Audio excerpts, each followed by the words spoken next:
Goatsi se hopa kautuista e shashkatana hanusta. Guishi sa'ao. Hi, my name's Mandy Chermaya. I'm from the Pueblo of Laguna, which is in New Mexico. I'm from the village of Guishchi or Powati. My clans are Roadrunner and Turkey, and I'm so honored to be here to share with you today a little bit about my story. I'm happy to share that I'm officially a PhD candidate in higher education. I recently passed my oral comprehensive exams and my dissertation proposal. So that's a big step in earning a PhD. So hopefully, no, it will happen in the spring to get my PhD. And I'm also happy to share that I'm director for Native SOAR through Voices of Indigenous Concerns in Education and through many community members with the help of community members and faculty and staff. The fruits of our labor came to fruition in having this position be established at an institutional level through Native SOAR College of Education and the Provost Office. So I'm honored to share a little bit about my journey. Yes, I am in my closet because this is the quietest place in my house, given what's happened with the pandemic. 3 of us in my house work at home, and so this is the quietest place. But this has been quite a year, but one of the highlights of the year is being able to mentor Suyma, who I see as a little brother. Hi, my name is Suyma. My name means a rabbit jumping out of a hole very fast, and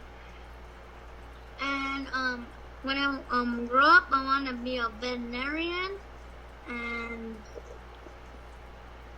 that's about it. What's your grade and tribe? My grade is I'm in 7th grade, and my tribe is Hopi. Suyma and I met about once a week for the last 2.5 months, so I got to know him pretty well.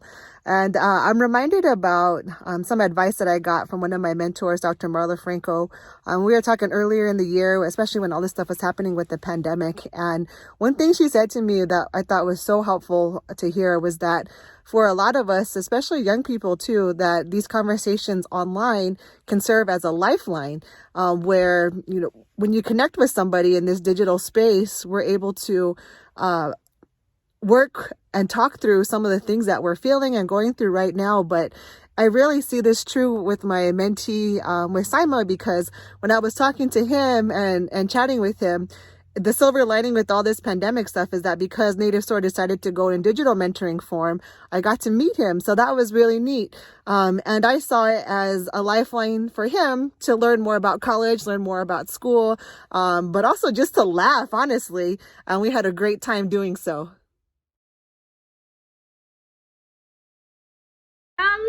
Let me see. Look at my lips. At least my sister's is decent.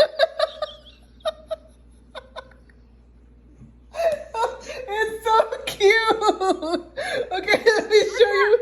Let me show you why. Behind this.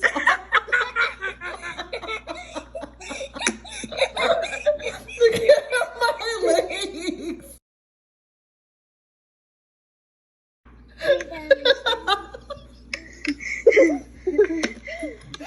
In our mentoring sessions, we talked about how to pay for college, looking at different universities and what their cost it is to go there.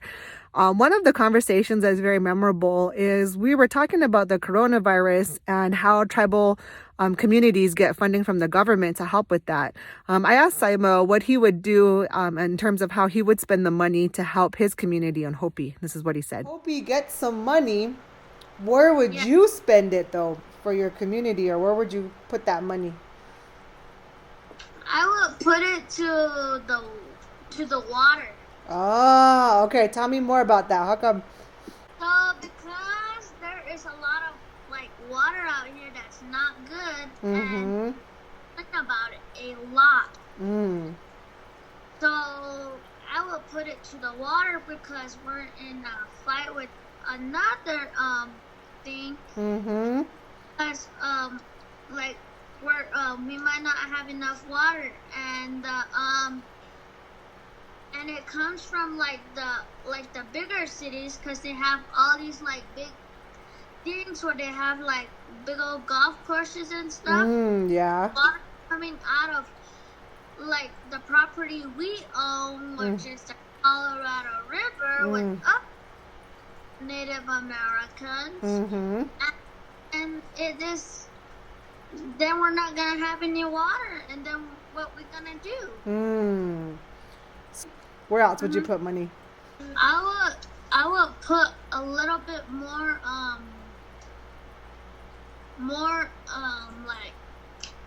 like satellite panels out here. Oh. Yeah, fiber optic lines. I would put more of those out here because there is a lot of like, because there's only like one or two. There's about 2 like lines out here, and that's running through our whole thing out here. When if we put another one, we can put it in between, so we can have at least 3 of them. And what does that do? Because it'll help us with our electricity. Oh, I see.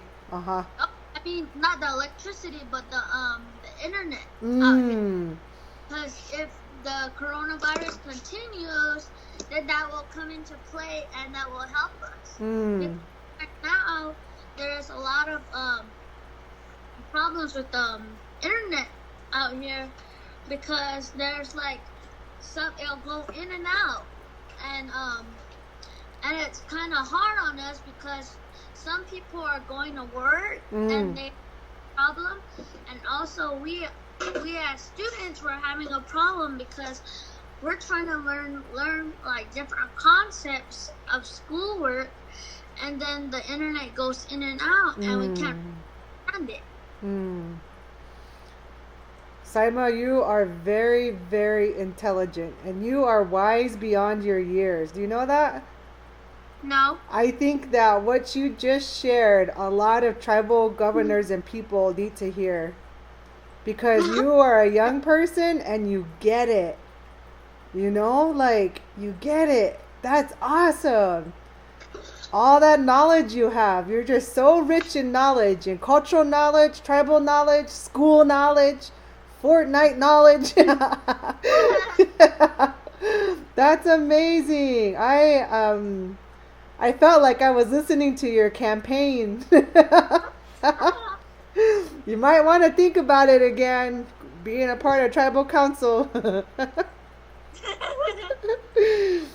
Wow, that was very powerful to hear, Suyma. I've worked with Native SOAR for about 10 years now, and one of the greatest joys of my life in working with the program is being able to connect with students like Suyma and like with our undergraduate students. Working with Indigenous communities is hard work at times, but at the end of the day, when you see students like Suyma, when you think about the impact that you've made and the time that you've invested, how it yields a lot of positive things in a young person's life, it makes it all worth it. Until we meet again, prayers and blessings as we come into this new year of 2021.